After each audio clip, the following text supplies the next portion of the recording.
I refused to participate in the sexual advances of the clerk of the Senate, Jeremiah Nyegenye, sex in exchange for trips. We have seen politicians of high standing, veteran politicians, being told to turn around so that their behinds can be seen. We saw it the other day.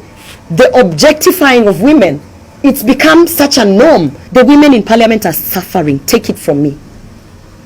They are having to do things that they would otherwise not even speak up in public. All this sex for work nonsense. Don't you want to know who has been traveling, where they have been going, who they have been going with, how much they have been spending? Because in that travel report, you can then be able to analyze the data and ask yourself, is Karen Nyamu an expert in everything? With several battles in the Senate of Kenya. Some that have that started like 2 years ago. They started when I reported an issue of sexual harassment. And to be clear, what I reported is that I realized that my legislative agenda, I realized that my work in parliament, my activities in parliament, somehow they're being sabotaged and I'm having a difficult time. When I reflected on several things, I actually came to the conclusion that because I refused to participate in the sexual advances of the clerk of the Senate, Jeremiah Nyegenye, so many things which are in control, either through his office or by proxies, were happening to me. This is on record. I did a personal statement at the floor of the House. What you saw after that is a woman who was being persecuted for speaking up. You saw a suspension motion that was brought 2 times. The first time they brought it to the floor of the House, they realized that I was present, and so I would be accorded 20 minutes to defend myself. The whole House, that is the leadership of the House, the Speaker, everyone was aware that because I'm a person who speaks and I am very fearless, at that first motion they decided it's probably a bad idea to try and suspend her when she's present, because her 20 minutes in the protected area in Parliament, she will spend it wisely and she will inform Kenyans of what is happening in this country. So what they did at that first motion, you will see the majority leader going on record saying that some of this dirty linen needs to be washed outside of the public spheres. And the majority leader, Aaron Cheriot, is on record saying that they are going to have conversations outside of the plenary, and that the matter, they assured me and they promised me that at the bare minimum, there will be investigations, and whatever it is that I was reporting will be looked into, and that there will be a conclusion where all parties will be able to take responsibility and move forward. That did not happen. As a matter of fact, the majority leader never picked my phone from that day until the next motion, which they basically made sure that I was absent, that I was not in Parliament. So I was in New York attending the Clinton Global Initiative.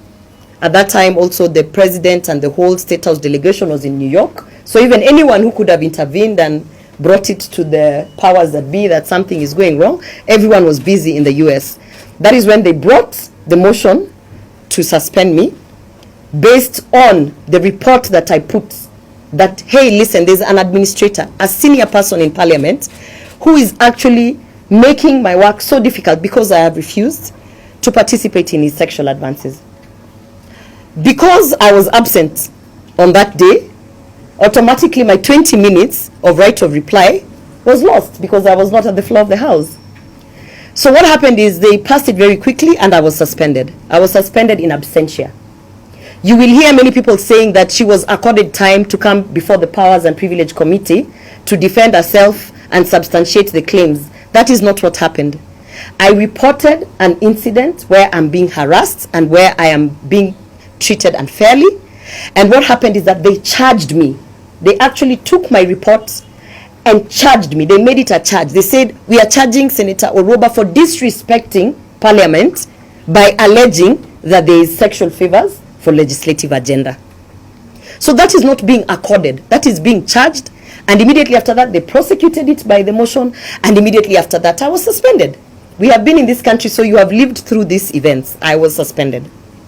Much later, because I put out a point to speak about this to the media, the majority leader called me and said he's going to broker a truce, because they were afraid of the things that I was going to say. And they said, you know what, if you at least apologize to your colleagues who you have spoken ill of, we will reduce the suspension. You have seen me on record apologizing and saying, while I was seeking my justice, there are some of my colleagues who I might have rubbed the wrong way. I apologized to them. I said, I'm sorry, I was busy trying to seek justice, but in that way, I might have either come off aggressive or what, but I apologize. What you see after that is them reducing a sentence and bringing it down to, I don't know how many days. Within that reduction of the sentence, of the suspension, I didn't know that I was not supposed to be paid a salary. I thought that when you're suspended, you're not paid a salary, right? So the next time you see me at the floor of the House, what is happening? They have prescribed an apology. The clerk was part of the team that sat down and prescribed the apology. That is why he inserted his name into the apology.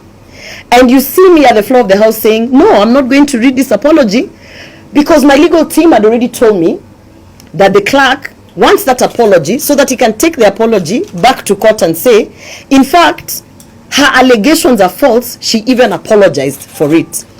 And if you go to the court proceedings, which are public, you will see that the clerk indeed, even after I gave the disclaimer, he indeed took the apology and used it in court for proceedings that are ongoing, saying that the fact that she apologized to me it shows you that she was lying. That is not true. I have reported an incident of sexual harassment. To date, there is a letter to Parliamentary Service Commission. The chair of Parliamentary Service Commission is the Speaker of the National Assembly. The letter is out there. He chose not to act on it. At the bare minimum, in any workplace, at least an investigation must be conducted. I have been saying that if you think I'm lying, let the travel report of the Senate be released, because then you will see that at the point when United Nations invited me to Brussels to the 53rd Assembly, the clerk gave an advisory that there is no money, yet there are people who are sent to the same forum. You will see this kind of shenanigans in terms of sex in exchange for trips, sexual favors in exchange for legislative agenda, sexual favors in exchange for all sorts of things, including office premises and locations. That is what I've been saying. Not one single entity has investigated this. I asked to be given the travel report, which is in the custody of the clerk of the Senate. He is the custodian of the evidence that will show you that there's a lot of favoritism towards certain senators. We are 16 nominated women senators in the Senate. We have 3 elected women senators. As the Fourth Estate, I challenge you to go and try and get data of how many of these people travel, how frequent they travel, why are they traveling, who is approving those trips. I challenge you to also go and find out all other kinds of favors, including why certain people, their bills are forever on the order paper, their bills and the legislative agenda is advanced, why certain people seem to have it easy in Parliament. I didn't want to take it there, but I respect the courts, I respect the judicial system. You are aware that the judgment of the defamation is out, and that I have been fined 10 million for defaming the clerk of the Senate. I respect the judicial system. I know, because I am not new to the legal system, that there are many legal loopholes which criminals have been using to get these favorable judgments. Because they always say the law is an ass, right? There are many legal loopholes, and I understand and I know the legal loophole that the clerk of the Senate used. He made sure that he will influence that my motion to suspend me would come when I'm absent. Because if I'm absent, he knew that I must speak the truth. And if I speak the truth when I'm not in parliament, he knew that he could take that video and take it for defamation. That is exactly the legal loophole that he did. So his whole evidence is based on a video that I did in response to an already public engagement.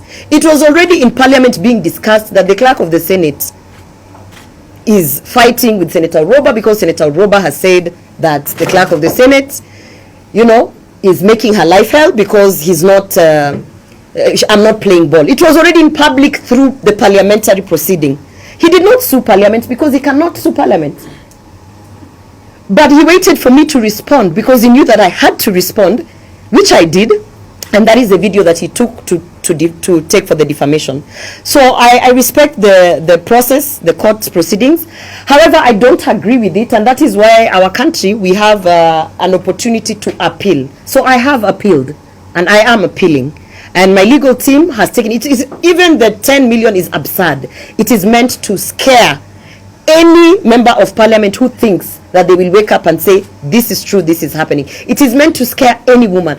Where we are today, and this is my message today, to women out there, all the women in Kenya, nobody is going to fight for you. You see some of us legislators going to Kericho to fight for the women who are working in the tea plantations. You have had the issue of sex for work. How can I go and fight for a woman in Kericho when I cannot fight for myself in parliament? We all know very well the culture that has been bred in these spaces. It's not only in Kericho. It is in EPZ. It is in all these workplaces. It is in our homes, where even our domestic staff members are subjected and put to a corner. We have seen politicians of high standing, veteran politicians, being told to turn around so that their behinds can be seen. We saw it the other day. The objectifying of women, it's become such a norm. Because if you raise your head and say, this is wrong, they suspend you, they illegally try to remove you from Senate, they hit you with a 10 million bill. But I want to say this. Wangari Maathai did not strip in Uhuru Park because it was easy, right? Nobody said it would be easy. There is a price to pay to end the culture of sexual harassment. And I'm willing to pay that price. And I'm willing to pick up that fight.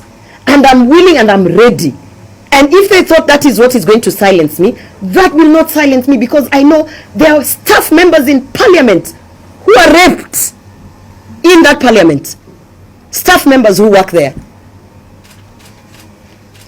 Any sexual engagement that is non-consensual, that someone has not put their consent, that they have been backed to a corner, like we have seen our politicians on the platforms being told turn around, and they feel the pressure because you know who is this person and everything.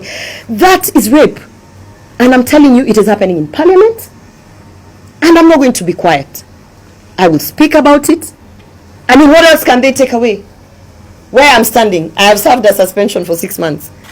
Where I'm standing, I have not been paid my salary forever, you know.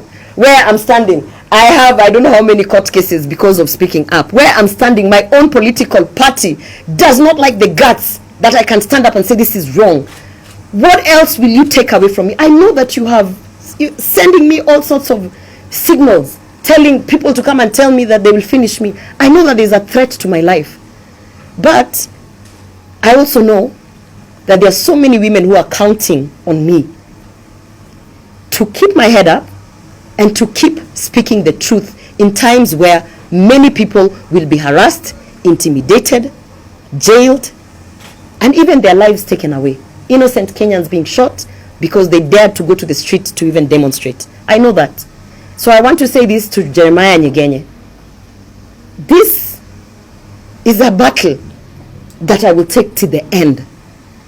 Because what happened in parliament, to me, is just but the surface. The women in parliament are suffering. Take it from me. They are having to do things that they would otherwise not even speak up in public. And so therefore, it is just time to end that culture. I believe there's space for us to politic without all this sex for work nonsense. And if we can go out and fight for the women in the tea farms, in the industries, wherever, we have to start from the spaces that we are in. It is wrong. I will never conform to it. And so I remain strong. My legal team, thank you, my legal team, for the work that they are doing. We continue to fight the good fight. And as you can see, do I look defeated? I don't think I don't look defeated. So if they thought this would bring me down, again I say it, as I've said it before, bring it on. The only thing that will end me here is that they will kill me. And that is a fight that we know we are ready. So in the event that I die, I want you to know that these are the battles that I am picking up and I am fighting, because I believe God put me there for a reason. So that is the long and short of it. Mm-hmm. Any questions? I have one question. From your experience as a member of parliament, do you think these issues that only happen to those who are elected, or maybe they also happen to the staff? The issue of sexual harassment in parliament is not limited to members of parliament. In fact, it is so rampant within the staff. When I mean the staff, is we have staff members who are working for us there. And if they can do this to a senator, can you imagine an administrator trying to say that my boss tried to, put sexual advances and said if I want to travel, maybe I have to do ABCD? They cannot. It is a culture of silencing anyone who imagines that they can call it out. So it's rampant, it's there. I urge you to speak to the likes of Martha Karua and veteran politicians who have been in that house. They will tell you. It's not. I am not speaking from nowhere. It is there, and it has to be addressed. We don't have. I even asked the leadership to put a sexual harassment policy and safeguarding measure. For instance, I am reporting someone, but I'm reporting him to himself. How is he going to take action against himself? They don't even have a policy. There's no sexual harassment reporting, mechanism. There's no safeguarding of victims. So any member of parliament right now who is looking at me will not even dare say that I think I was given a raw deal because of ABCD. They will shut their mouth, and that's not where we want to go as a country. Yeah. Madam Orwoba, perhaps a question on this one. Yes. Are you doing this alone? Are you take one-man guitar? Are there any senators who are actually supporting you on this?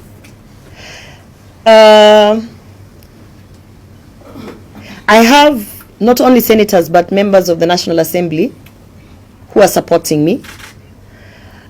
They are afraid because they have seen what is happening to me.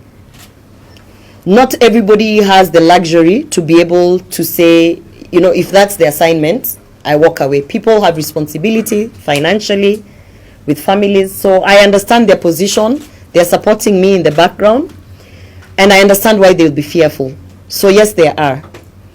And I also want to inform you that there are cabinet secretaries who are supporting me because they have been in these spaces and they know exactly what I'm talking about. But you will not see them because they are afraid. They're afraid of the repercussions, which I totally understand. To connect to that repercussion you're talking about, is it connected towards your party? Yes, absolutely.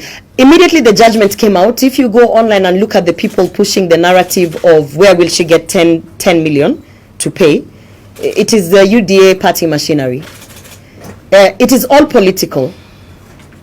And not only is it political, it's unfortunate that they would rather sacrifice the hundreds of women who are in parliament or in the spaces of leadership just so they can teach Senator Orwoba a lesson.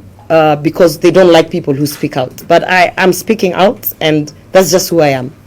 If I may ask, are you ready to resign, or you are not ready to resign? No, that's it's okay. That's a good question, yeah? This is what I feel. Every time you ask a person who is a victim of a circumstance that if they don't want to play ball, they should resign, what are you pushing? What notion are you pushing? Should I resign so that Nyagenya can continue harassing people in parliament? No, absolutely not. I'm not going to make it easy for criminals, rapists, murderers to continue doing whatever it is they're doing. In fact, God will be very ashamed of me if I resigned so that they can now continue doing what they're doing. I don't think that is why we were put there. There is a purpose, and I believe the purpose is you are there to speak and ensure that those who have been having it easy, committing these atrocities, will actually, it's a stopgap measure. There's someone to say, no, we cannot continue with this. Otherwise, if I was to resign even before they suspended me and removed me, we would not be having this press conference. Yeah, last question. Recently they saw with Matiang'i, and at that time also they saw with Matiang'i. That's where the lineage of these circumstances started. Not really. Yeah. Not really. It's part of it, but not really. Because I've also spoken up against the fake jobs that Alfred Mutua is dishing out here. Yeah? And you saw how they came at me, right? I don't want to be the person that says my security was taken away, but you should know my security was taken away when I was suspended, not even these other things. But I always say, like, I mean, we have been in this country without security. Who was Gloria Orwoba before they had 3 bodyguards? I was just here in town, walking around and doing my business. The only security we have is God. God is our security. And as I've said, I am willing, I am capable, and I am ready to fight the good fight. And the good fight for me now is I'm going to speak up against the things that have happened to me, that I know are happening to other people. And that's just the position that I am in right now. So far, have you received any threatening? Yes, many. I've received many threats. Many threats. Every day I receive a threat. Every day I receive a threat to my life. My family has been threatened. Everybody around me has been, my staff members have been threatened. So we understand where we are in, but I also know that I cannot give in. Because if I give in, what are you people going to do? If I give in, what are the people in Kericho who are literally being raped in order to be given jobs? What are they going to do? So I can't give up. I can't give up and I can't give in. So this is it. Senator Orwoba, Jambo. Salama. Do you have any evidence for sexual harassment? Maybe. That's a good question, because they said I didn't substantiate. If you look at my report, I said, oh, this and this happened, and now because I refuse to play ball here, suddenly my trips are being cancelled. Suddenly my office is this and that. Suddenly there's this fight and that fight. And then I said, in fact, if you think I'm lying, why doesn't the clerk of the Senate or the Speaker just give to the public, give to Kenyans, the travel report? Because the first evidence is the travel report.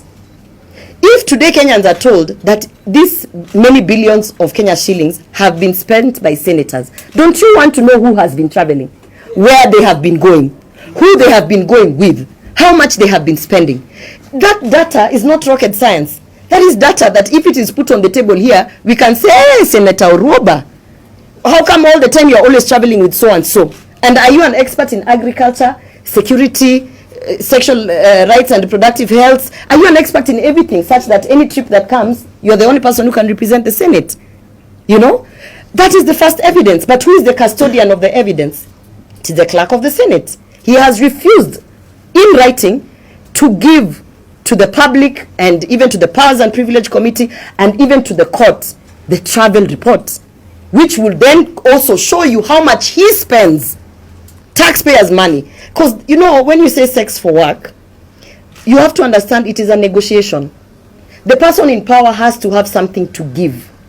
The thing that they are giving, which you don't see, is approvals of travel.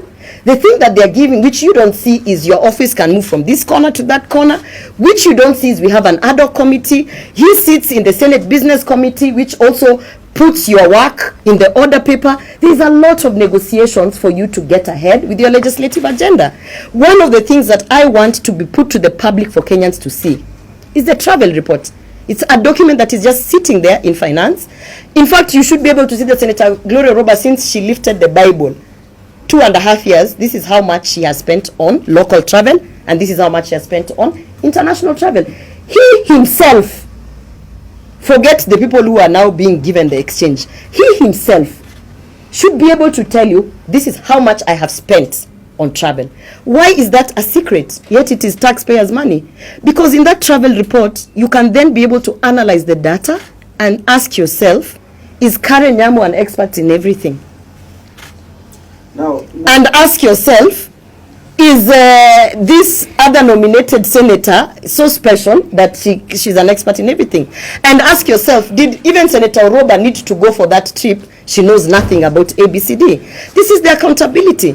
And in that report is my evidence of, ever since I refused to play ball, you can even see from the travel that legitimately the things that I have been called upon to speak and represent this country, they were not supported.